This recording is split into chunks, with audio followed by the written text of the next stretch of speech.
Olá a todos, bem-vindos. Eu sou o Explicador e no vídeo de hoje vamos falar de funções trigonométricas inversas.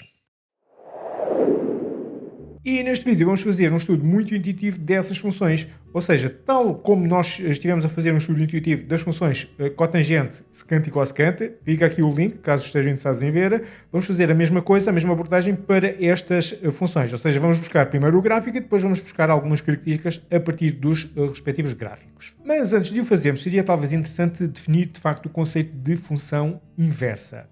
Eu tenho aqui um esquema de uma função a sétimo ano, que é um diagrama sagital ou um diagrama de setas, em que o que é que nós temos? Temos aqui um conjunto A, que é o nosso domínio ou conjunto de partida. Porque é o conjunto de partida? Porque neste tipo de diagramas partem correspondências daqui deste conjunto A, e este conjunto B é o conjunto de chegada, é o conjunto ao qual chegam as correspondências. Em particular, como todos os elementos de B, a todos os elementos de B chega de facto uma correspondência, eu vou dizer que isto aqui é o meu conta-domínio e, no caso, coincide com o nosso conjunto de chegada. Não tem necessariamente de assim o ser. Já sabemos que a estes elementos nós costumamos chamar, cada um deles é um objeto e cada um destes elementos aqui é uma imagem. Eu vou dar aqui alguns valores numéricos só para fazermos um exemplo. Por exemplo, vou ter aqui menos 2, menos 1, 0, 1, 2 e 3 e vou associar a estes valores outros valores aqui do conjunto de chegada. Por exemplo, ao menos 2 vou associar o número 1, depois o número 2, 3, 4, 5 e 6. Muito bom. Agora o que é que esta função faz aos objetos? Como é que esta função transforma os objetos nas imagens? Bom, ao menos 2, por exemplo, se eu somar 3, vai dar 1. Será que isto também acontece para os outros objetos? Bom, menos 1 mais 3 dá 2, 0 mais 3 dá 3, 1 mais 3 dá 4, 2 mais 3, 5 e 3 mais 3, 6. Então, em princípio, se tudo correr bem, posso chamar esta função a função que pega nestes objetos e soma 3. Ou seja, vou chamar esta função f, que é para não variar, e estes objetos nós costumamos associar a letra x, portanto, a f destes x aqui, este vai ser o meu x1, x2, x3, x4, vai ser a função a que a cada objeto vai somar 3 unidades. A função inversa surge agora, por exemplo, da necessidade da seguinte situação. Eu estou a trabalhar com estes valores aqui e eu sei que estes valores são o resultado de ter somado 3 a certos e determinados elementos. E agora preciso ter uma forma prática, ou rápida, ou ambas, de associar a este elemento o correspondente objeto. Então vou fazer esta correspondência, mas ao contrário. Ou seja, vou pegar aqui no 1 e vou associar aqui o número menos 2, o 2 ao menos 1, o 3 ao 0, portanto as correspondências todas ao contrário. Né? E é fácil fazer isto num diagrama. Agora, quando nós só temos a expressão algébrica, já se torna um bocadinho mais complicado. Daqui é fácil de ver que se estes números são o resultado de eu ter somado 3 a estes outros números, então eu vou buscar estes números de uma forma muito fácil a partir destes da seguinte maneira. Então, vou retirar 3. É tão simples quanto isso. Então, aquilo que eu vou designar como a função inversa desta, portanto, é a correspondência, mas invertida, que é o f elevado a menos 1x. Atenção que isto não é um expoente, é apenas para dizer que é o inverso, ok? É uma situação diferente, não é necessariamente igual ao inverso multiplicativo. E esta função, e aqui não é, por acaso, aqui esta função pega nestes elementos aqui e passam a ser os meus x. Portanto, aqui tinha o x, faço a correspondência para o y, agora estes y vão passar a ser os meus x e estes x aqui vão fazer esta correspondência para estes outros y, que é o f menos 1 de x. E se para aqui eu ia somar 3, agora eu vou retirar 3. X menos 3. Agora, trabalhando exclusivamente com álgebra, o que é que nós iríamos fazer? Iríamos pegar aqui nesta expressão analítica, portanto, f de x igual a x mais 3. Vamos só, por uma questão de... Não é obrigatório, vamos, só para sermos práticos, vamos trabalhar com y em vez do f de x. Y igual a x mais 3. E agora, uma vez que o meu x passa a ser a minha nova imagem e o y no meu novo objeto, então eu quero resolver em ordem a x e vamos fazer, neste caso é só passar mesmo o 3 para o outro lado, fica y menos 3 é igual a x, vou trocar os dois mesmos, x igual a y menos 3. Ok, agora ao x vou passar a dar-lhe o nome de y e ao y vou passar a dar o nome de x menos 3, não é? E até posso substituir o x, vou voltar aqui a esta forma original, mas agora já não vou chamar f de x, vou chamar f menos 1, que é isto que está aqui, não é? De x, que é igual a x menos 3, ok? Para fazer a caracterização completa, vamos imaginar que estamos só exclusivamente a trabalhar com estes números aqui. Então, qual é o domínio? Menos 2, menos 1, 0, 1, 2, 3. Portanto, é uma função f, tal que ao conjunto formado pelos elementos menos 2, menos 1, 0, 1, 2, 3, vai associar os elementos do conjunto 1, 2, 3, 4, 5, 6, tal que a cada x vai corresponder um y que é igual a x mais 3. Esta era a nossa função original.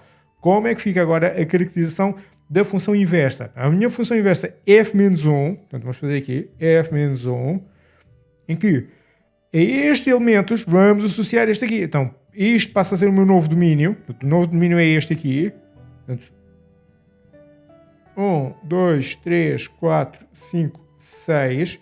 Vai fazer correspondência para menos 2, menos 1. Portanto, o domínio antigo. Menos 2, menos 1, 0, 1, 2 e 3. Em que a cada x, estes novos x aqui, vou associar um y que é igual a x menos 3 e não x mais 3. Agora x menos 3, que é o desfazer desta operação aqui. Agora, surge aqui uma questão interessante. Será que nós podemos definir a inversa de qualquer função? E a resposta provavelmente é não, não é? Senão, caso contrário, eu não teria feito esta questão. Mas vamos experimentar, por exemplo, para esta e ver o que é que acontece. Ora, eu tenho aqui uma correspondência de x1 para y1. Se eu quiser definir a correspondência ao contrário, é só associar ao y1 o meu x1. Não há problema nenhum. y2 a x2, y3 a x3 e y4 a x4. Agora, depois o y5. É que aqui esta função é um bocadinho diferente da outra. É que ao y5 chegam duas correspondências, uma vinda do x5 e outra vinda do x6. Não há problema absolutamente nenhum. Há montes de funções que fazem isto. Agora, quando eu vou fazer a função inversa desta, vou fazer assim. Vou fazer uma correspondência. Portanto, vou fazer o inverso desta correspondência do x5 para y5, do y5 para o x5, e agora vou fazer a correspondência inversa do x6 para y5. Portanto, é uma correspondência do y5 para o x6. Ok, agora temos aqui problemas. O problema é, e se recordam do conceito de função, é que de cada um destes, portanto, estes agora os nossos novos objetos, né? De cada objeto parte uma e só uma correspondência para o outro conjunto. Mas aqui estão a partir de duas correspondências e isso não é possível. Ou seja, deixa de ser uma função, passa a ser um outro objeto matemático qualquer, mas não é uma função. E, portanto, não há função inversa aqui neste tipo de situações. Isto significa que apenas é possível definir a função inversa de uma determinada função se a cada uma destas imagens chegar uma e só uma correspondência vinda de parte do domínio. Ou seja, esta função tem que ser injetiva. Por outras palavras, injetiva. Uma função não injetiva não admite inversa. Ora, então, tendo isto em conta, nós temos aqui um problema enorme, que é o seguinte. Vamos concentrar-nos, por exemplo, no gráfico da função seno. Ora, a função seno é uma função periódica e, portanto, automaticamente não é injetiva, ou seja, ela falha o teste da reta horizontal. Portanto, uma reta horizontal que atravessa o gráfico da função deveria intersetar o gráfico da função em um só ponto. Mas em qualquer sítio onde a reta de facto interseta o gráfico da função, ela vai intersetar em infinitos pontos. Então como é que nós vamos contornar esta situação? Ora bom, basicamente o que nós vamos fazer é batota. Ou seja, se a função não é injetiva em todo o seu domínio, vamos só restringir o domínio a uma pequena parte onde a função seja de facto injetiva. É uma coisa que nós poderíamos ter feito aqui na situação anterior. Ou seja, se nós nos conseguirmos ver livres deste x6, automaticamente a situação fica contornada. A nossa nova função passa a ser injetiva, aliás, passa a ser bijetiva, que ainda é mais ideal, e agora é mesmo só uma questão de inverter a função de forma confortável. E, aliás, em outras alturas do nosso percurso académico, nós já nos deparamos com esta situação. Que era o caso, por exemplo, da função quadrática. A nossa função quadrática também não é uma função injetiva, Mas vamos fazer o seguinte, vamos esquecer totalmente os negativos, vamos concentrar-nos apenas nos reais positivos, com zero incluído, portanto os reais não negativos, e agora já podemos fazer a inversa, porque este segmento da nossa parábola já é uma função injetiva. Já podemos então definir a função raiz de x, que é a função inversa da função quadrática. Então agora vamos debruçar-nos de facto sobre as funções trigonométricas e ver como é que nós podemos definir as funções trigonométricas inversas. E vamos começar precisamente pela função seno, que já tínhamos começado por aí. Então nós já tínhamos visto que a função seno não é uma função injetiva. Onde é que a função pode ser injetiva? Bom, existe uma infinidade, pelo facto da função ser periódica, existe uma infinidade de intervalos onde a função seno é de facto injetiva. Mas vamos tirar partido do facto de a função seno ser uma função ímpar. Então vamos procurar intervalos que estejam à volta do zero. Não é obrigatório que assim o seja, mas em geral, portanto, a comunidade matemática está de acordo que devemos fazer o maior intervalo possível à volta do zero. E o maior intervalo possível que contém todo o contradomínio da função seno é este intervalo aqui que vai desde menos π sobre 2 até π sobre 2 radianos. E a esta restrição, a este intervalo fechado de menos π sobre 2 a π sobre 2, nós chamamos restrição principal. Então agora como é que nós, a partir daqui, vamos buscar de facto o gráfico da nossa função inversa? Bom, é muito simples.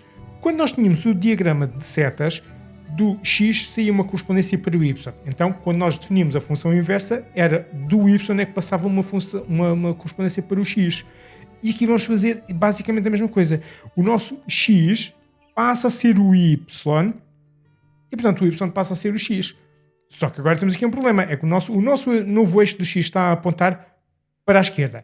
E, quer dizer, não é que seja proibido, mas nós gostamos de ter o eixo do x das abscissas a apontar para a direita. Porque é muito mais fácil porque nós estamos habituados a ler dessa forma. Então vamos fazer aqui uma reflexão e cá está a nossa nova função inversa. Muito bom, então vamos só passar então este gráfico para aqui para cima. E agora, o que é que nós tínhamos anteriormente? Anteriormente nós tínhamos a função seno de x de domínio restrito ao intervalo de menos π sobre 2 a π sobre 2 e cujo contradomínio era o intervalo fechado de menos 1 até 1, que a cada x ângulo fazia corresponder o seno desse mesmo ângulo. Agora o que é que nós temos? Nós temos uma outra função que eu vou designar por arco seno de x. Eu já vou explicar porque é que é o arco seno de x. Em que a cada, portanto agora o nosso novo domínio era o contradomínio anterior, portanto vai de menos 1 a 1 para de menos π sobre 2 até π sobre 2, em que a cada x faz corresponder, cá está, o arco cujo seno é x. E quando nós falamos aqui em arco, basicamente arco ou ângulo é basicamente a mesma coisa, porque nós estamos a falar de ângulos ao centro, cuja amplitude é a mesma que o arco na circunferência trigonométrica. E já agora só uma à parte. Esta função que nós estamos aqui a definir não é inteiramente nova, estamos a defini-la de uma forma um pouco mais formal que até agora ainda não tinha sido feito. Porque quando nós tínhamos, por exemplo, em exercícios do 9º ano, imaginemos que tínhamos aqui um triângulo retângulo e tínhamos aqui um ângulo x que nós desconhecemos e, por exemplo, tínhamos estas medidas aqui. Por exemplo, aqui tínhamos 0,5 para o cateto oposto, aqui tínhamos 1,1 para a hipotenusa, numas unidades quaisquer, e agora eu quero saber exatamente quanto é que é a amplitude deste ângulo. Bom, o que é que eu posso dizer? Eu posso dizer que o seno deste ângulo x é 0,5 a dividir por 1,1, né? Dá uma dízima infinita, não vale a pena estarmos aqui a especificar, mas depois fazemos o seguinte, então, neste caso, se o seno de x vai dar esta quantidade, até porque o x é igual a, e depois fazíamos o seno menos 1, íamos à calculadora, íamos buscar esta função seno menos 1 de, portanto, esta dízima 0,5 sobre 1,1. Portanto, isto dava-nos então um x que era aproximadamente, aproximado às unidades 27 graus, está quase sempre valores irracionais, não é? Portanto, isto não é inteiramente novo, mas está aqui definido de uma forma muito mais rigorosa. Agora, em termos de novos exercícios que nós podemos fazer, de facto, com esta nova função, são muito limitados, ou seja, são coisas relativamente simples, tipo, por exemplo, arco seno de raiz de 3 sobre 2. Portanto, é só fazer este cálculo. Ou seja, isto pergunta-me o seguinte: qual é o arco dentro da nossa restrição de menos π sobre 2 até π sobre 2 radianos? Qual é o arco, o ângulo ao centro, cujo seno é a raiz de 3 sobre 2? E nós estamos aqui a verificar, por exemplo, que o seno de π sobre 3 é raiz de 3 sobre 2.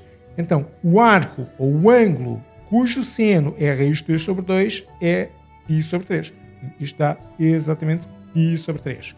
Outro exemplo, arco seno de menos raiz de 2 sobre 2. Bom, se não souberem de cabeça é mesmo só ir aqui à nossa tabela, portanto estamos a verificar que o seno de menos π sobre 4 é menos raiz de 3 sobre 2, portanto o ângulo ou o arco cujo seno é menos raiz de 2 sobre 2 é menos π sobre 4. Portanto, menos π sobre 4.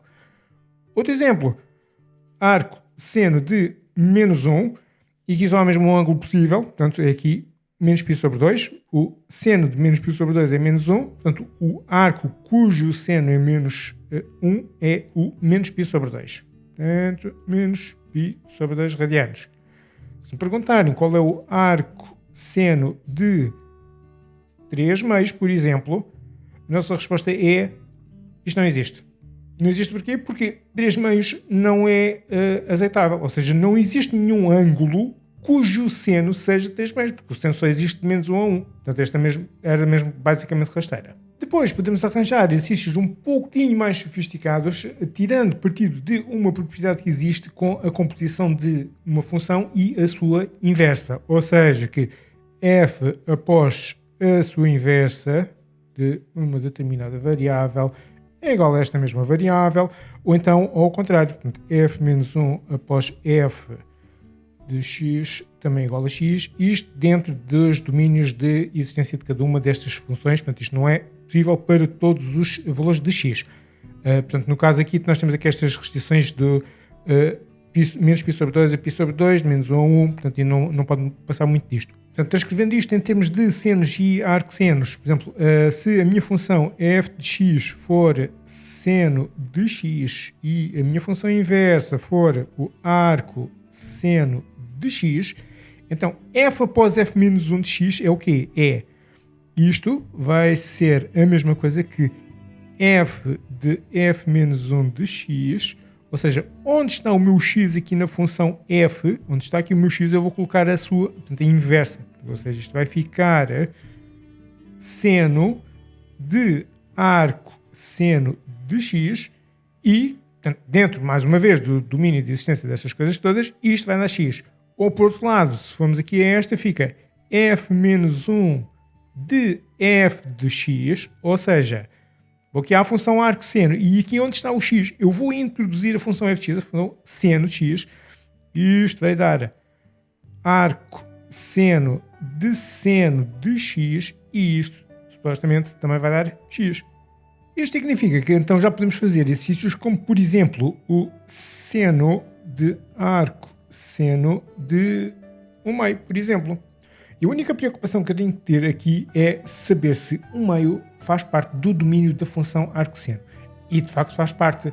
Portanto, vai de menos 1 até 1, portanto não há problema nenhum. Então, automaticamente, sem mais demoras, posso dizer que isto é igual a 1/2. A alternativa a fazer este cálculo seria dar mais trabalho, mas vai dar exatamente a mesma coisa. É fazer assim. Portanto, primeiro vou fazer este cálculo. Qual é o ângulo ou o arco cujo seno é 1/2? Bom, dentro da nossa restrição de menos π sobre 2 a π sobre 2, então posso dizer que é π sobre 6. Então, isto dá π sobre 6 e agora vou calcular o seno de π sobre 6. E o seno de π sobre 6 é de facto 1/2, portanto dá exatamente a mesma coisa. Uma forma mais rápida de fazer exatamente aquilo que nós, de qualquer forma, já estávamos a fazer há pouco. Agora, outro exemplo, o arco seno de π sobre 6. E agora basicamente é a mesma coisa, ou seja, isto dá π sobre 6 se e só se o ângulo de π sobre 6, portanto, ele faz parte do domínio da função seno, porque a função seno tem domínio R, mas ver é se faz parte daquela restrição principal que nós definimos há pouco de menos π sobre 2 a π sobre 2. E de facto está lá, então eu posso dizer que de facto é π sobre 6. A alternativa, cá está. Quanto é que é o seno de π sobre 6? O seno de π sobre 6 é 1/2. Então isto, uma vez que isto é igual a 1/2, então isto fica o arco seno de 1/2. Agora, dentro da restrição de menos π sobre 2 a π sobre 2, qual é o ângulo, o arco, não é? Cujo seno é 1/2. Bom, vai ser π π sobre 6. Ok, cá está. Mais uma vez a mesma coisa. Muito bom. Agora, outra situação. Portanto, estes eram 2 exemplos. Agora um outro, que é o arcosseno do seno de 3π sobre 4. E agora, de facto, é ligeiramente diferente. No sentido em que este 3π sobre 4, de facto, não está dentro daquele intervalo que nós tínhamos de menos π sobre 2 a π sobre 2. Portanto, neste tipo de situações, nós podemos fazer 2 coisas distintas.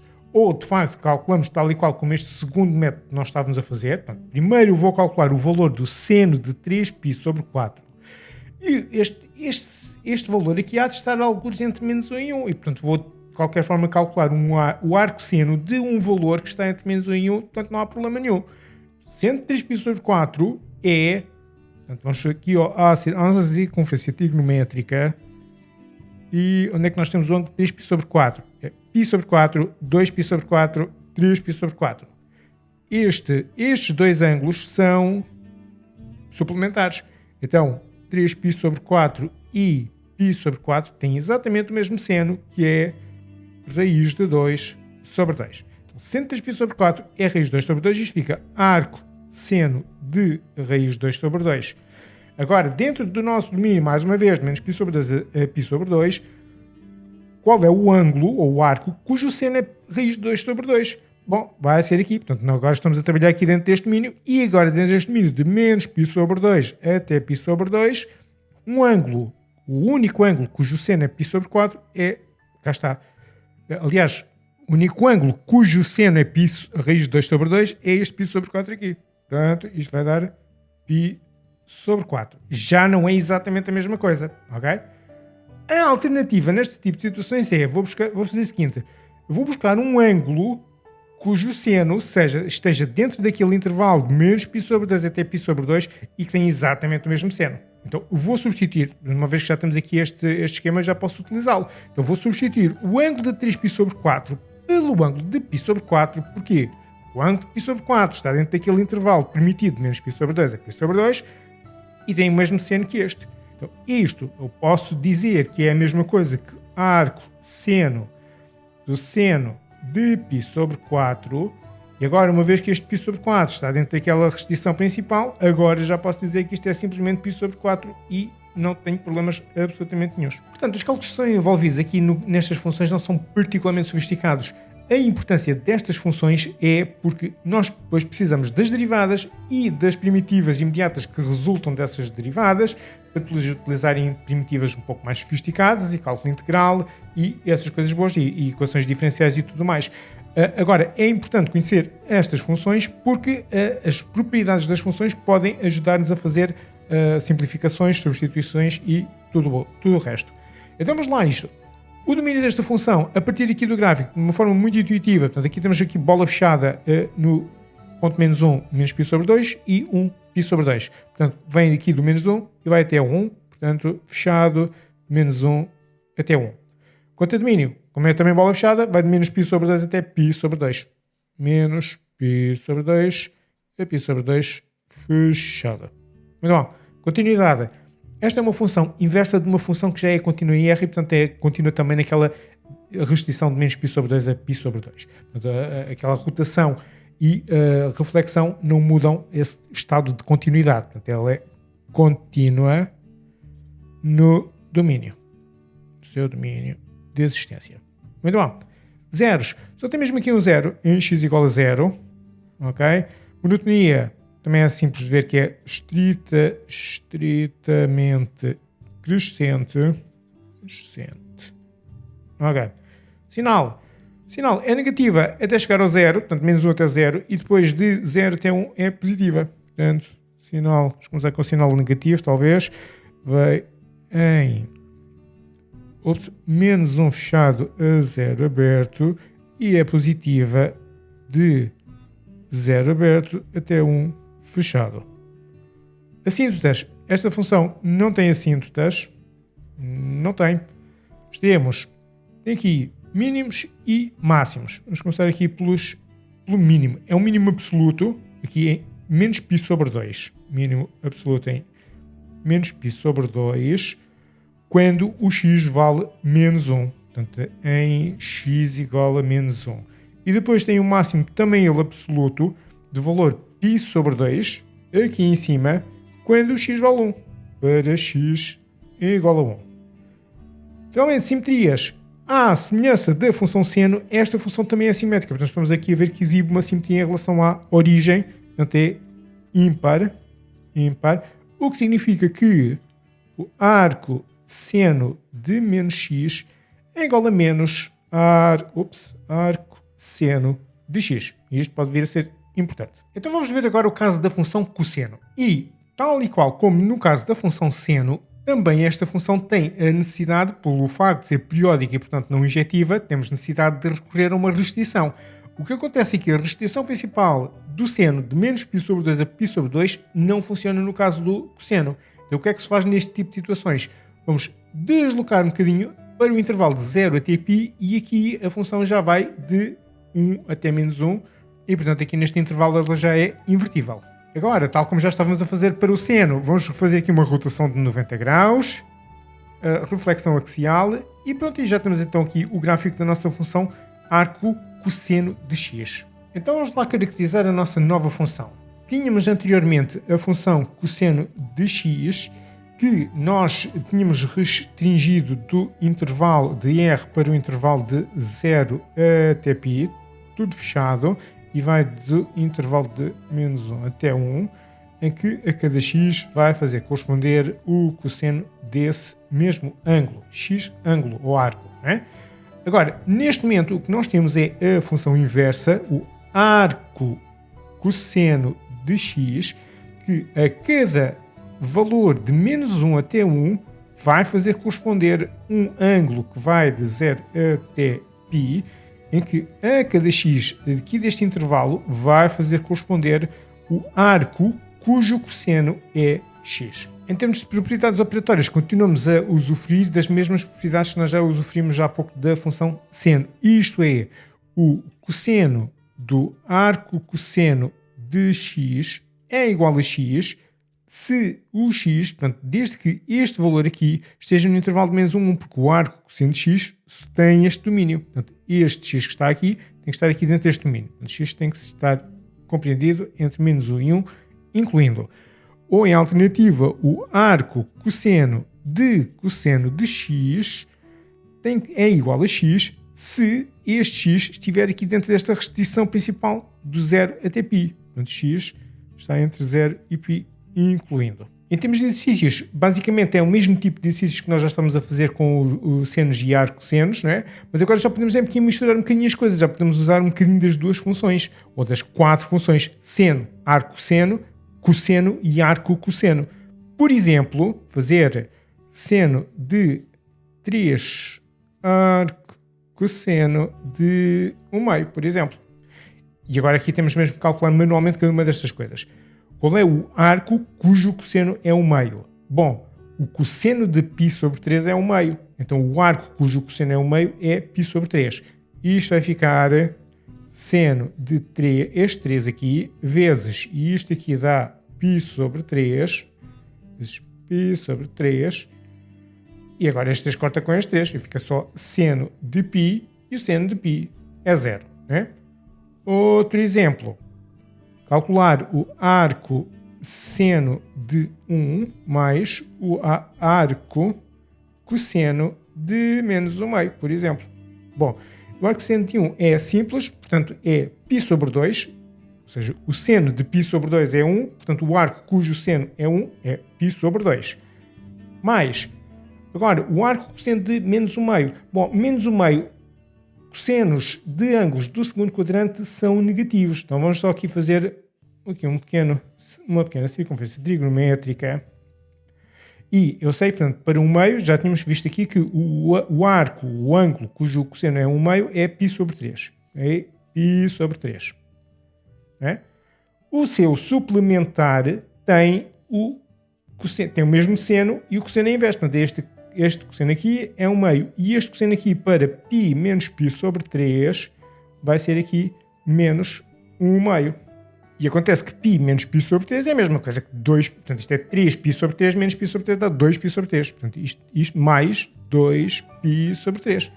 E pronto, agora é mesmo só uma questão de dar aqui o mesmo denominador, multiplica aqui por 3, multiplica aqui por 2, fica 3π sobre 2 vezes 3, 6, mais 2 vezes 2, 4π sobre 6, isto dá 3 e 4, 7, 7π sobre 6, e esta é a nossa resposta. Muito bom, então agora já podemos fazer o estudo intuitivo da função arco-cosseno de x, e vamos começar, como é habitual, pelo domínio. O domínio é só mesmo de menos 1 a 1, tal e qual como o arco-seno, portanto, de menos 1 a 1 fechado. O contradomínio vai desde 0 até π, também é fechado, portanto, bola fechada em qualquer um destes pontos, 0 até π. Continuidade. A função cosseno de x é contínua em R e, portanto, é contínua na restrição principal, e, portanto, esta aqui, a inversa, também continua a ser contínua, portanto, é contínua no domínio. Zeros. Tem aqui um zero em x igual a 1. Depois a monotonia é fácil de ver que é estritamente decrescente. Em relação ao sinal, é positiva no intervalo de menos 1 até 1, e depois aqui 1 fica aberto porque aqui é 0, não é propriamente positiva. Portanto, no intervalo de menos 1 a 1, e pronto, portanto, nunca é negativa. Em relação às assíntotas, também é fácil ver que não tem. Extremos. Tem aqui também um máximo absoluto e um mínimo absoluto. O máximo absoluto é π em x igual a menos 1, que é o maximizante. O minimizante, portanto, que é este mínimo absoluto de 0 para x igual a 1. 0 para x igual a 1. E finalmente, em relação às simetrias, esta função não exibe qualquer tipo de simetria, nem em relação à origem, nem em relação ao eixo dos y, e portanto vamos dizer que não tem. Muito bem, vamos então passar rapidamente à inversa da função tangente de x. E nós temos aqui então o gráfico da função tangente de x, e estamos a ver que esta função é um pouco diferente das outras duas, da função seno e da função cosseno. Mas o que eu estou a verificar é o seguinte: esta função, tal e qual como a função seno, é uma função ímpar. Será que podemos aplicar a mesma restrição para a função seno, ou seja, de menos π sobre 2 a π sobre 2? E sim, de facto funciona. Continua a ter aqui uma função injetiva neste intervalo. Então vamos fazer exatamente aquilo que já estamos a fazer para as outras funções todas. Ou seja, vamos fazer aqui uma rotação de 90 graus, vamos fazer aqui a inversão em relação ao eixo dos y, e cá está a nossa função arco-tangente de x. Ok, então agora, em resumo, nós tínhamos anteriormente a função tangente cuja restrição que nós fizemos era do intervalo de menos π sobre 2 a π sobre 2, mas atenção, neste intervalo a função tangente não está definida nem em menos π sobre 2, nem em π sobre 2. Portanto, ao contrário da função seno, aqui vai ser um intervalo aberto de menos π sobre 2 até π sobre 2, aquelas pequenas subtilezas, não é? E isto vai para R. Portanto, o contradomínio da função tangente é R, neste caso, neste intervalo muito em particular, em que a cada x ângulo corresponde à sua tangente. Agora aqui nesta função nós temos o arco tangente, que é uma função que a qualquer elemento dos números reais faz corresponder um ângulo de menos π sobre 2 a π sobre 2, em que a cada x corresponde o arco tangente de x. Em termos de composições da tangente com o arco tangente, temos então as propriedades que nós já tínhamos identificado anteriormente. Em que intervalos é que isto é válido? Bom, o arco tangente x tem domínio R, tal como podemos ver aqui do gráfico. Isto é sempre possível. Mas o arco tangente x produz resultados no intervalo aberto de menos π sobre 2 a π sobre 2. E nesse intervalo a função tangente de x está sempre definida. Portanto, isto aqui é sempre possível. Portanto, isto para todo x pertencente a R. Aqui na de baixo, o arco tangente de tangente x. Ora, esta função tangente x, pelo facto de não ser injetiva, tem que estar restrita àquele intervalo que nós chamamos de restrição principal, para que nós podemos aplicar aqui o arco tangente de. Portanto, isto só é válido se o x estiver entre menos π sobre 2 e π sobre 2. Então, que exercícios é que nós podemos fazer com isto? Bom, o básico dos básicos, por exemplo, tangente do arco tangente de 1/2. Isto é exatamente isto que aqui está, portanto é só dizer que isto é exatamente 1/2. Pronto. Depois, um pouco mais, misturando um bocadinho as razões trigonométricas, temos tangente do arco cujo seno é raiz de 2 sobre 2. Bom, e aqui já não podemos aplicar a regra aqui. Agora temos que fazer um a um manualmente. Então, o ângulo, ou o arco cujo seno é raiz de 2 sobre 2, bom, dentro daquela restrição principal, menos π sobre 2 é π sobre 2, o único é o π sobre 4. Sendo π sobre 4 é raiz de 2 sobre 2. Isto é a mesma coisa que ter tangente de π sobre 4. E a tangente de π sobre 4 é 1. Portanto, este aqui também já está feito.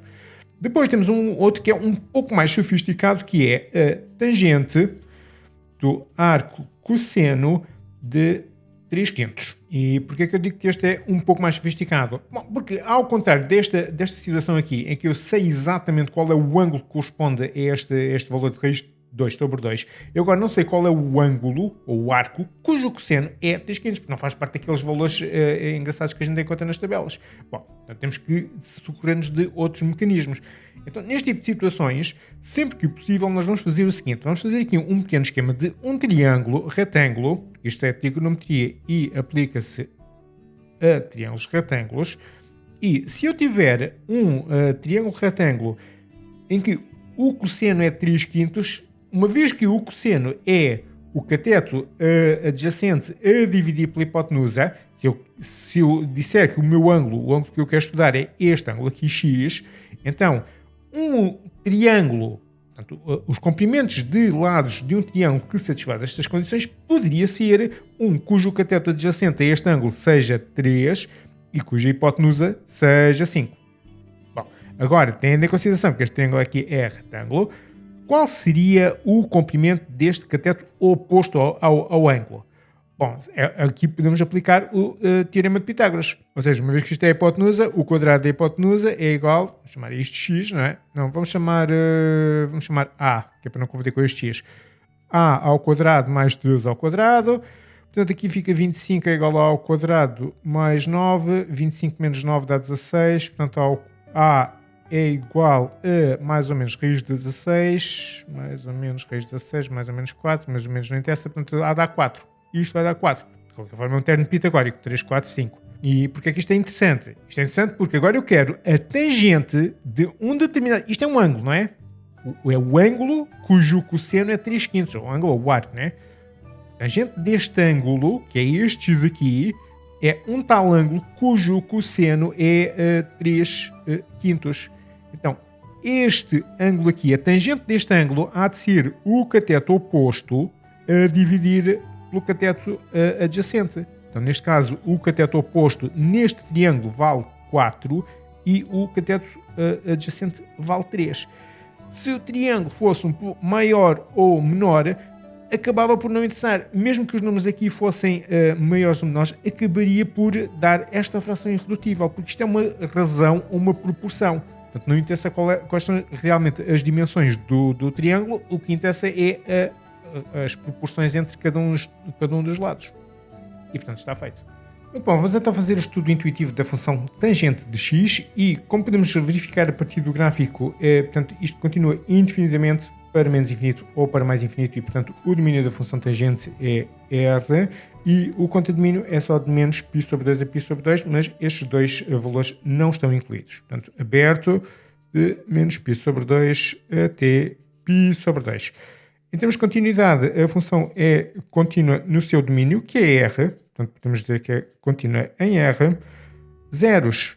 Tem aqui um zero em x igual a 0. Depois, a monotonia também é fácil de ver que é estritamente crescente. Estritamente crescente. Sinal. Também é fácil. Sinal é negativo até chegar ao zero e depois do zero para a frente é positiva. Portanto, é positiva se x for maior do que 0 e negativa se x for menor do que 0. E se x for exatamente igual a 0, cá está, temos um 0. Muito bom. Assíntotas. Temos duas assíntotas. Temos aqui esta assíntota de equação menos π sobre 2 e em π sobre 2, ambas horizontais. Portanto, duas assíntotas horizontais, assíntota horizontal exclusivamente, de equação y igual a menos π sobre 2 E isto é válido quando o x vai tender para menos infinito, quando x tende para menos infinito, e depois temos a assíntota y igual a π sobre 2 positivo, quando o x vai para mais infinito. Quando x é para mais infinito. Temos, não tem. Em termos de simetrias, sim, a função exibe uma simetria em relação à origem e, portanto, vamos indicar que a função é ímpar, o que significa que o arco tangente de menos x é igual a menos arco tangente de x. Ok, então vamos ver rapidamente a função cotangente de x. Através do gráfico nós podemos ver que a função também é ímpar, tal como a função tangente x. No entanto, aqui neste intervalo de menos π sobre 2 a π sobre 2 não é prático selecionar como restrição principal, porque primeiro a função não está definida na origem, para x igual a 0. E além disso, depois temos aqui o problema dos... Ou temos dois zeros em menos π sobre 2 e em π sobre 2, ou então se excluirmos ambos, ficamos sem zeros da função. E portanto, para evitar essas situações, nós vamos fazer o seguinte, vamos fazer tal e qual como estávamos a fazer para o cosseno, vamos fazer aqui a restrição de 0 até π, e aqui não há problema, a função está definida em todo o intervalo, é contínua e é injetiva. Então agora o procedimento é sempre o mesmo, portanto vamos aqui fazer a nossa rotação de 90 graus, fazer a simetria em relação ao eixo dos y, e cá temos então a função arco cotangente de x. Fantástico, então assim, em resumo, tínhamos inicialmente a função cotangente de x, que vai do intervalo aberto de 0 até π. Atenção, isto é uma coisa que eu me esqueci de dizer há pouco. Na função cosseno é o intervalo fechado de 0 a π, porque a função cosseno está definida em todo o lugar. Mas a função cotangente de x não existe em 0 nem em π, portanto esta restrição tem que ser um intervalo aberto. E vai para R, em que a cada x ângulo faz corresponder a sua cotangente. Agora, aqui temos a função inversa da função cotangente, que é a função arco cotangente, em que a cada valor de R, portanto cá está mais uma vez o condomínio passa a ser o domínio, faz a correspondência para o intervalo aberto de 0 até π, em que a cada x valor real faz corresponder o arco cuja cotangente é x, que é de facto um ângulo ou um arco. E tal como nas outras funções, continuamos a ter as propriedades da composição da função com a sua inversa, ou então ao contrário, portanto temos que a cotangente do arco cotangente de x é x. Onde é que isto é válido? Bom, a função arco cotangente de x tem como domínio R, mas isto aqui vai produzir valores apenas no intervalo de 0 a π. Depois, a cotangente de qualquer intervalo de 0 a π existe sempre, está sempre definida. Portanto, isto para qualquer x real, aqui não há restrição absolutamente nenhuma. Agora, quando nós fazemos o arco cotangente da cotangente de x, isto continua a ser x, mas agora já temos aqui outras restrições, que é esta cotangente de x está condicionada à restrição de 0 até π. Portanto, este x aqui tem que ser um valor deste intervalo e depois então o arco cotangente de x vai fazer, portanto, a correspondência para qualquer valor real. Portanto, aqui x tem que estar entre 0 e π, não incluindo. Exemplos de exercícios que aqui possamos fazer é parecido com o habitual. Portanto, por exemplo, arco cotangente de raiz de 3 sobre 3. Portanto, este é de cálculo direto. Basta saber que a cotangente de π sobre 3 é raiz de 3 sobre 3 e automaticamente está resolvido. Portanto, isto dá π sobre 3. Portanto, o arco ou o ângulo cuja cotangente é raiz de 3 sobre 3 é o ângulo ou arco de π sobre 3 radianos. Outro exemplo, com a combinação de duas funções, a cotangente do arco seno de menos raiz de 2 sobre 2. Já é um bocadinho ligeiramente mais complexo. Ora, agora, como não podemos aplicar aqui estas composições da função com a sua inversa, vamos ter que fazer manualmente uma a uma. Portanto, vamos primeiro fazer o arco seno de menos raiz de 2 sobre 2, ou seja, uma vez que isto é negativo, se calhar vamos fazer aqui uma pequena circunferência trigonométrica. E nós sabemos o quê? Nós sabemos que se fosse raiz de 2 sobre 2, ia dar aqui no primeiro quadrante e ia para o ângulo de π sobre 4. Portanto, isto vai projetar aqui sobre o valor raiz de 2 sobre 2 para o seno. Para a versão negativa, portanto, aqui para este menos raiz de 2 sobre 2, atendendo ao facto de a função seno ser ímpar, vai ser aqui este ângulo de menos π sobre 4. Okay? E, portanto, automaticamente o arco seno, o arco cujo seno é menos raiz de 2 sobre 2, portanto, cá está dentro daquela restrição de menos π sobre 2 até π sobre 2, é exclusivamente este ângulo de menos π sobre 4. Então, temos agora que calcular a cotangente de menos π sobre 4 e a cotangente vai projetar aqui sobre o eixo das cotangentes, né? E basicamente vai aqui para trás e isto vai dar aqui para o menos 1. Isto vai dar menos 1. Uma alternativa também podíamos ir lá através da tabela para os valores do primeiro quadrante, tendo em consideração que a função cotangente é uma função ímpar. Então vamos fazer agora o estudo intuitivo da função arco cotangente de x. E a partir do gráfico é fácil de ver que o domínio, como também já tínhamos visto na secção anterior, é R, simplesmente, tal e qual como a função arco tangente. O contradomínio aqui é que vai ser um pouco diferente, começa em 0 aberto, portanto nunca vai ser 0, isto nunca vai ser π, começa em 0 aberto e vai até π aberto. 0 aberto até π também aberto. Continuidade, a função é contínua em todo o seu domínio, que é R, portanto vamos indicar que é contínua em R. Zeros não tem. Monotonia sempre decrescente, estritamente decrescente. Depois o sinal também é fácil ver que é sempre positiva, portanto é positivo para todo o x pertencente ao domínio, que é R. Em relação a assíntotas, agora temos aqui duas assíntotas horizontais, tal como a função arco-tangente, mas são de equações diferentes. Então aqui duas assíntotas horizontais e as equações são aqui x igual a 0, aliás, y igual a 0, isto é válido quando o x vai tender para mais infinito, quando o x tende para mais infinito, e a outra assíntota horizontal, y igual a π, quando o x tende para menos infinito. Extremos não tem máximo e não tem mínimo, portanto não tem. E em relação às simetrias, também não exibe aqui qualquer tipo de simetria, nem em relação ao eixo dos y, nem em relação à origem. Portanto, também não tem. Ok, vamos então ver agora a função inversa da secante de x. E o gráfico já está aqui. A função secante de x pode ser definida como 1 sobre cosseno de x, ou em alternativa, em linguagem de triângulos retângulos, pode ser a hipotenusa a dividir pelo cateto adjacente a um determinado ângulo.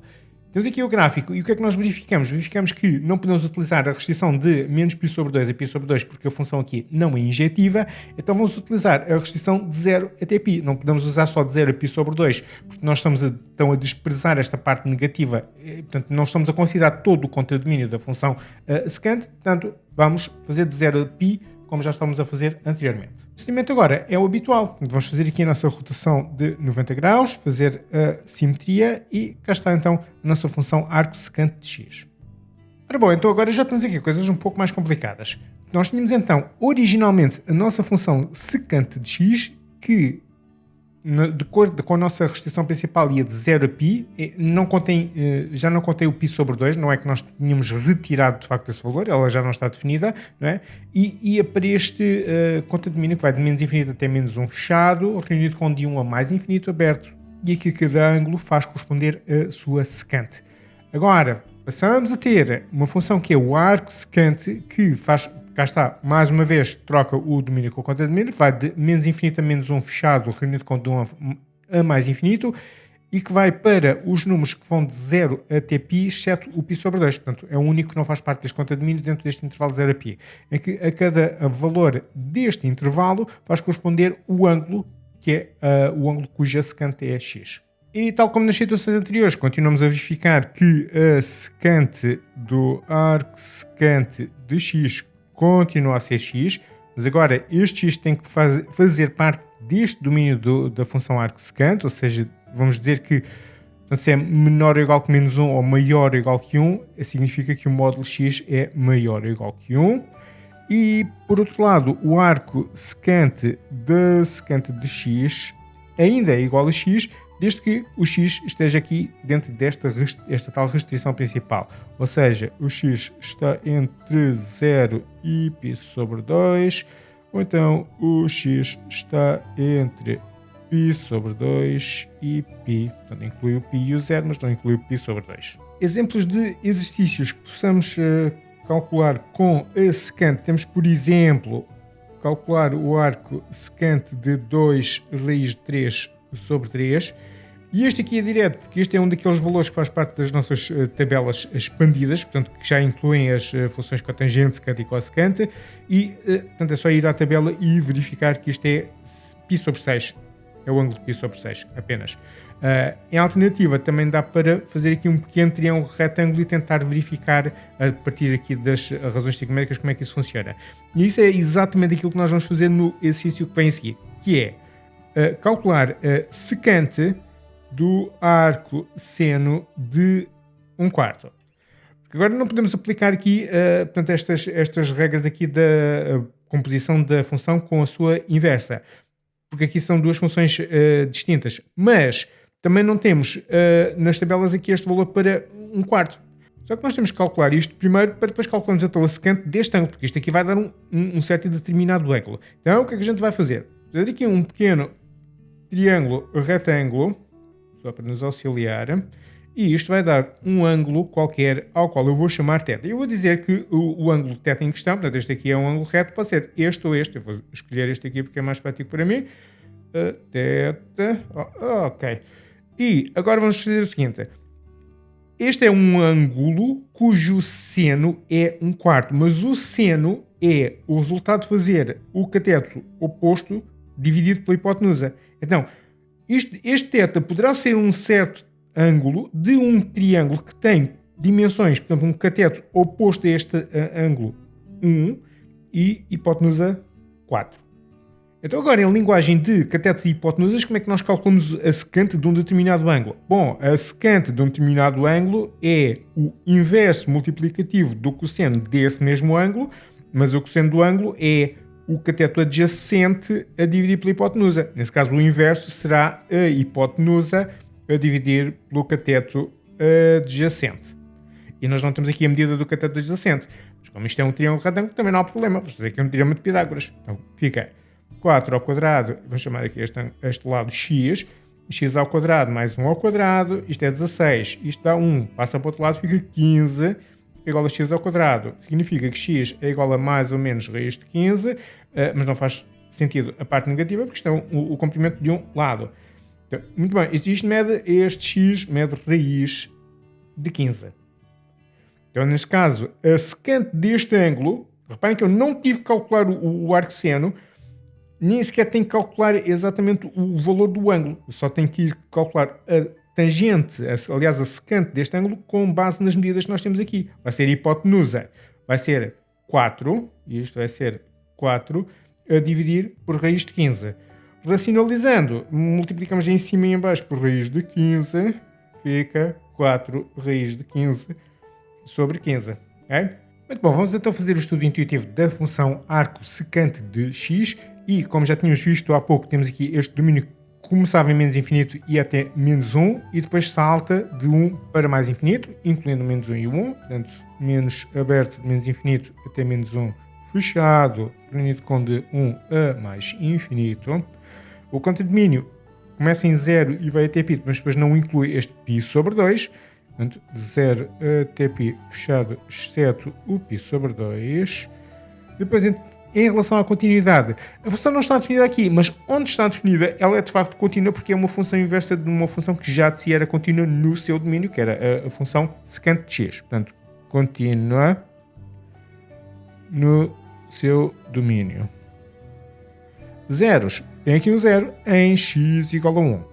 Depois, em relação à monotonia, é fácil ver que a partir daqui, portanto, isto vem aqui do menos infinito, vai sempre subindo até aqui, e depois a partir daqui, portanto, salta não está definida, e depois a partir daqui vai sempre subindo também. Portanto, a função é estritamente crescente. Mas, bom, em relação ao sinal, a função arco secante de x é sempre positiva, exceto aqui no zero. Portanto, é a única situação. Portanto, é positiva para todo o x pertencente ao domínio da função, exceto em 1. Muito bom. Relativamente a assíntotas, tem aqui uma assíntota horizontal de equação y igual a π sobre 2. Portanto, assíntota horizontal y igual a π sobre 2. E isto é válido quer o x vá para menos infinito ou quer o x vá para menos ou para mais infinito. Depois, em relação aos extremos, temos aqui dois extremos. Temos aqui um máximo absoluto e um mínimo absoluto. E o máximo absoluto é aqui em π, portanto é máximo de π, quando o x é igual a menos 1. E depois temos aqui este mínimo absoluto, que é 0, quando o x é igual a 1. Portanto, estes aqui são os maximizante e o minimizante respectivamente. Muito bom. Relativamente às simetrias, esta função não exibe qualquer tipo de simetria nem em relação ao eixo dos y, nem em relação à origem. Portanto, vamos indicar simplesmente que não tem. E seguimos então o nosso estudo para a função inversa da cossecante de x. E nós estamos a verificar a partir do gráfico que a função cossecante de x é injetiva no intervalo de menos π sobre 2 a π sobre 2. Então o que é que nós vamos fazer? Vamos fazer precisamente esta restrição da nossa função. Então vamos fazer o procedimento habitual, ou seja, vamos fazer aqui a nossa rotação de 90 graus e reflexão em relação ao eixo dos y e cá temos então a nossa função arco cossecante de x. Já agora só uma à parte, só para as pessoas geometricamente mais inclinadas, também seria possível fazer este mesmo procedimento para todas as outras funções, incluindo esta, se em vez de começarmos por fazer uma rotação no sentido contrário aos ponteiros do relógio, fizemos uma rotação de 90 graus no sentido dos ponteiros do relógio e depois fazemos uma reflexão em relação ao eixo dos x. Ficamos exatamente com a mesma função. A única ideia aqui é ter o eixo dos y a apontar de baixo para cima e o eixo dos x a apontar da esquerda para a direita. Muito bom, vamos então só fazer aqui um pequeno resumo. Nós tínhamos inicialmente a função cossecante, cuja restrição principal ia de menos π sobre 2 a π sobre 2, mas depois já não continha naturalmente o zero, portanto fica excluído do domínio. Portanto, tem conta de domínio R e faz corresponder a cada x ângulo a sua cossecante. Neste momento temos a função arco cossecante que faz corresponder, portanto vai ser ao contrário, para não variar, não é? A qualquer valor real faz corresponder um valor deste intervalo de menos π sobre 2 a π sobre 2 fechados, exceto o zero, e que a cada valor real faz corresponder um ângulo, que é o arco cuja cossecante é este x. Como habitualmente a operação de composição da função com a sua inversa, temos cossecante do arco cossecante de x que é igual a x. Em que circunstâncias é que isto se verifica?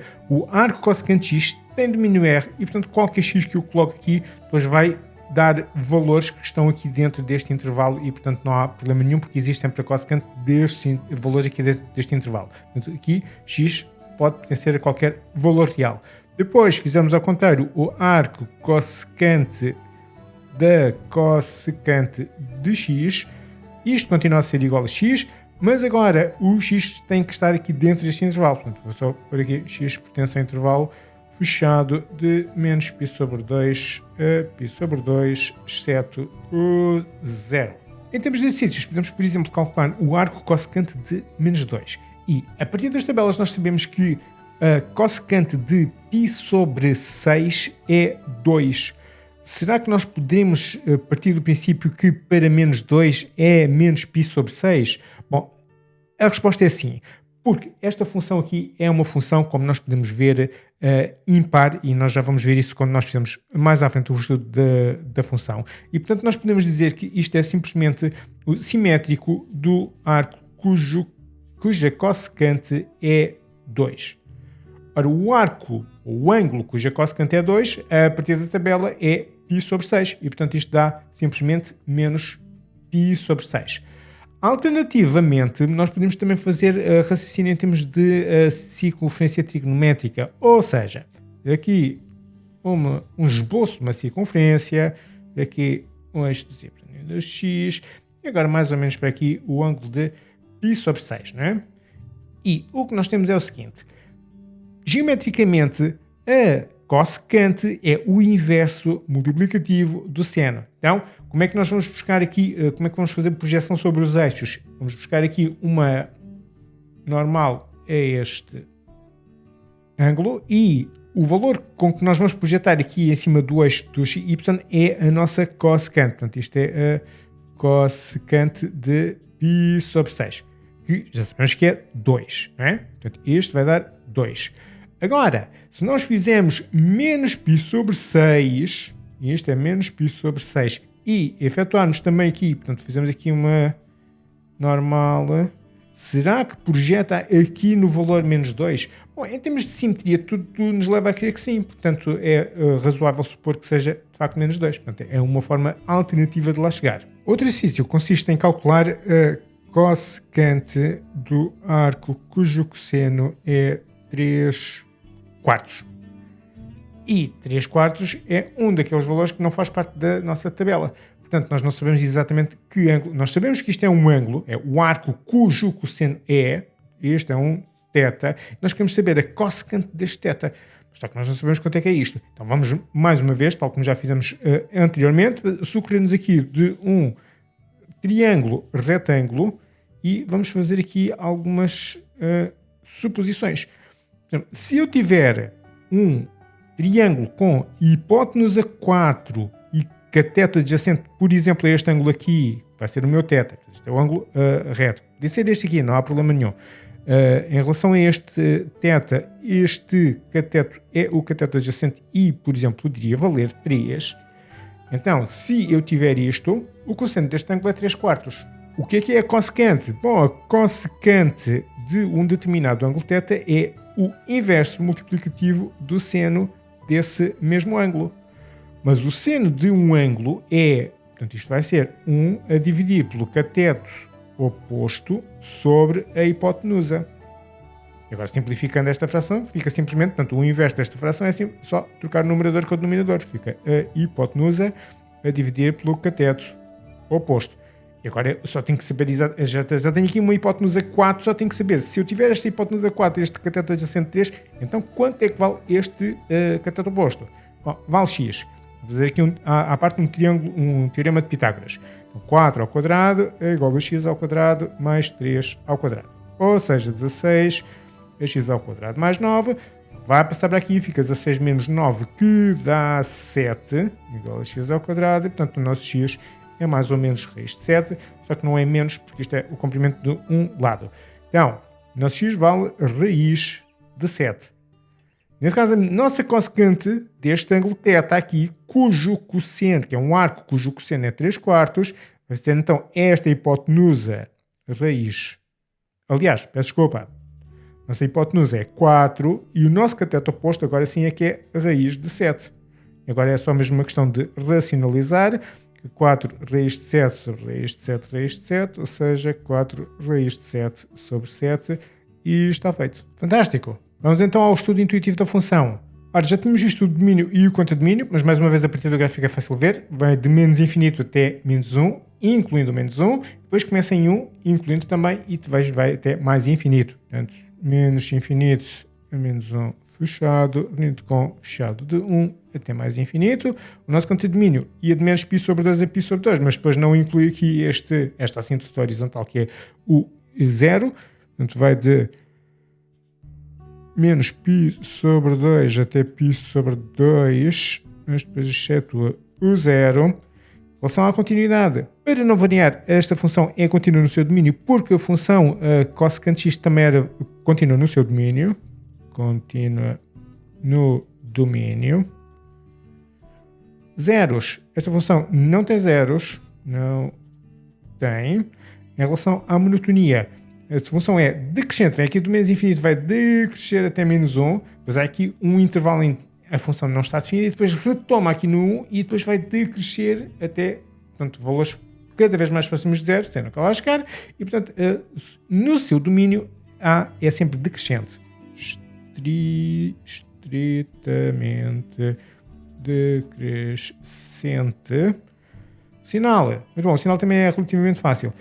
Antes do menos 1, incluindo o menos 1, é negativa e a seguir a 1 é positiva. Portanto, é positiva se x for maior ou igual que 1 e é negativa se x for menor ou igual que menos 1. Muito bom, em relação às assíntotas, pronto, como estava a dizer há pouco, temos aqui então esta assíntota horizontal, portanto, uma única assíntota horizontal de equação y igual a 0, e isto é válido quer o x tenda para menos infinito ou para mais infinito. Relativamente a extremos, temos aqui um máximo e um mínimo, ambos absolutos, máximo e mínimo. E o máximo vai ser aqui este valor de π sobre 2, quando o x valer 1. Depois temos então aqui este mínimo de menos π sobre 2, quando o x valer menos 1. Portanto, minimizante e maximizante desta função. Finalmente, em relação a simetrias, como estava a dizer há pouco, realmente em relação à origem, este gráfico exibe aqui de facto simetrias e, portanto, concluímos automaticamente que esta função é ímpar, o que significa dizer que a função arco cossecante de menos x é igual a menos arco cossecante de x. E pronto, isto conclui então o nosso estudo das funções trigonométricas inversas. Eu gostaria só de mencionar que existem outros símbolos para estas mesmas funções e que têm a ver com a forma como estas são representadas na literatura anglo-saxónica, que é basicamente o símbolo em inglês das próprias funções trigonométricas com o expoente menos 1. Este menos 1 não significa que isto é de facto um expoente, é de facto apenas a dizer que é a função inversa. Portanto, lê-se seno inverso, cosseno inverso, tangente inversa, por aí adiante. Eu prefiro esta notação pelo facto de dar a menos confusões, precisamente quando é que é um expoente e quando é que é uma função inversa. E, finalmente, gostaria também de mencionar que, à semelhança daquilo que já acontecia nas funções trigonométricas originais, também as inversas têm aqui uma parafernália de fórmulas e relações que é possível deduzir e retirar a partir de umas das outras. Nós não vamos entrar muito em detalhe em relação a estas fórmulas, porque senão o vídeo teria 10 horas de duração, mas eu gostaria só de mencionar 2 ou 3 que são de extrema importância, precisamente por causa de eventuais limitações tecnológicas. Então agora vamos supor que tínhamos necessidade de efetuar este cálculo, arco cossecante de 5/3, e que a única ferramenta de cálculo que nós tínhamos à nossa disposição era esta calculadora, que é de facto uma calculadora científica, mas tem aqui a limitação de só ter a possibilidade de calcular seno, cosseno ou tangente inversa, não é?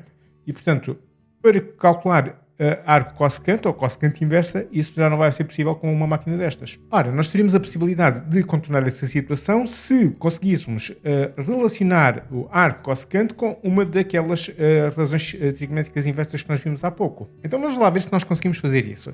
Ora, nós temos aqui um triângulo retângulo em que um dos ângulos agudos tem amplitude θ, temos aqui dois catetos A e B e uma hipotenusa H. Então, como é que nós definimos, por exemplo, o seno deste ângulo θ? Então, o seno de θ é cateto oposto a dividir pela hipotenusa.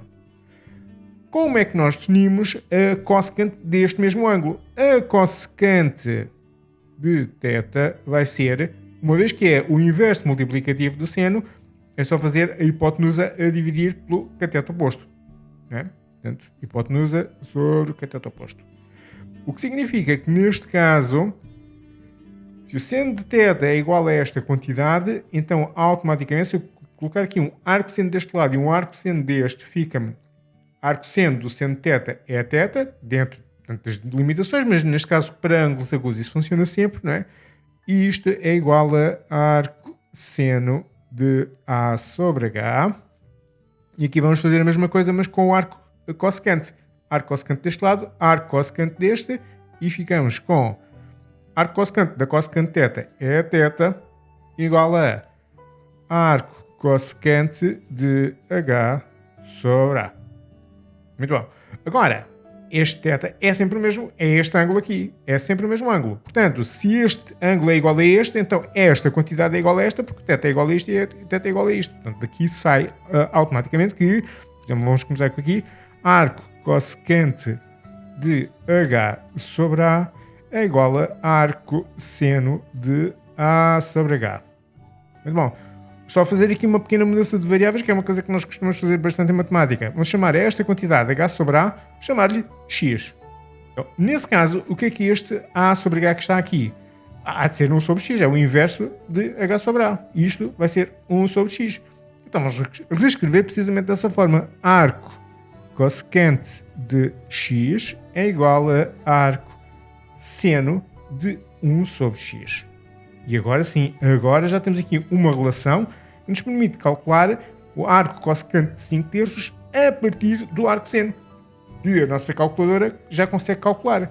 Fica isto é igual a arco seno de 1 sobre 5 terços, ou seja, arco seno de 3 quintos. E agora vamos buscar aqui uma aproximação à nossa máquina. E pronto, teste-nos este valor de aproximadamente 0,643501108, etc, etc. Portanto, isto é o valor irracional. Portanto, isto em radianos. Isto são radianos.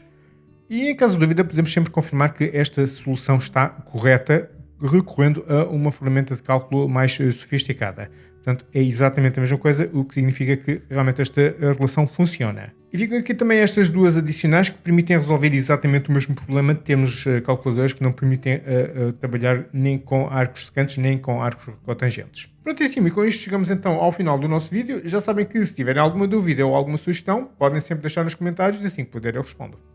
E já agora, se quiserem ajudar os vossos colegas a encontrar mais facilmente o meu canal, subscrevam, deixem um like no vídeo. E se precisarem de explicações, lá em baixo na descrição tem um link para o meu site.